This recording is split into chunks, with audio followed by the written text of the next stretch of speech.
Première lettre aux Thessaloniciens, chapitre 2.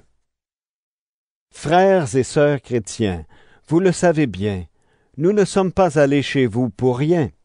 Vous le savez aussi, nous avons d'abord souffert dans la ville de Philippe, où on nous a insultés. Mais ensuite, Dieu nous a donné le courage de vous annoncer sa bonne nouvelle au milieu de beaucoup de difficultés. Nos paroles ne s'appuient pas sur des choses fausses. Nous n'avons pas de mauvaises intentions. Nous ne cherchons pas à tromper.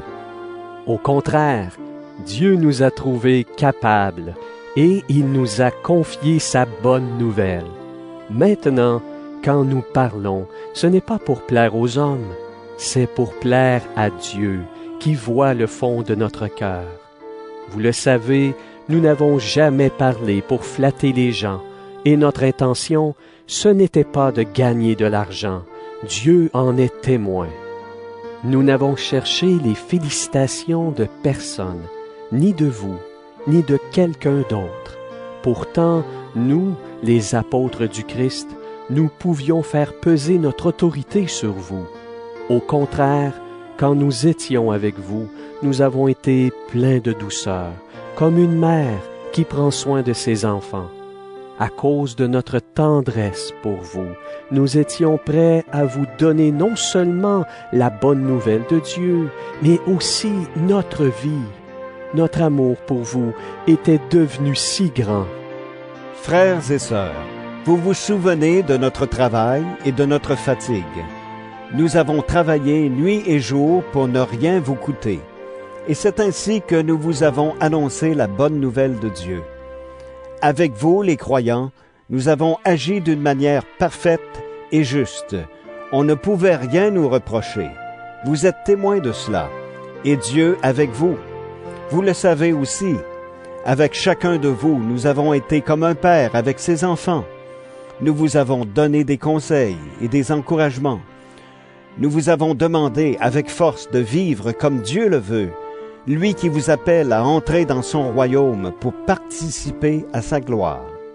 Sans cesse, nous remercions Dieu pour une autre raison encore. Quand vous avez reçu de nous la parole de Dieu, vous ne l'avez pas reçue comme une parole humaine, mais comme la parole de Dieu. Oui, elle vient vraiment de Dieu et elle agit en vous, les croyants. En effet, frères et sœurs, vous avez imité les églises de Dieu qui sont en Judée et qui sont unies au Christ Jésus. Vous avez souffert à cause des gens de votre pays, comme ces églises ont souffert à cause des Juifs.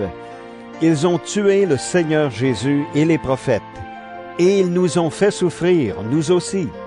Ils ne plaisent pas à Dieu. Ils sont ennemis de tout le monde. Ils nous empêchent d'annoncer à ceux qui ne sont pas juifs le message qui doit les sauver. Ainsi, ils complètent la somme des péchés qu'ils ont toujours commis. Mais finalement, la colère de Dieu est tombée sur eux. Frères et sœurs, nous avons été séparés de vous pendant un certain temps, loin des yeux, mais non pas loin du cœur. Nous désirions beaucoup vous revoir et nous avons tout fait pour cela. Nous avons voulu vous rendre visite plusieurs fois. En tout cas, moi, Paul, j'ai voulu le faire, mais Satan nous en a empêchés. Oui, notre raison d'espérer, notre joie, c'est vous. Quand notre Seigneur Jésus-Christ viendra, vous serez pour nous la récompense qu'on donne aux vainqueurs, et devant lui, nous serons fiers de vous. C'est vrai, vous êtes notre fierté et notre joie.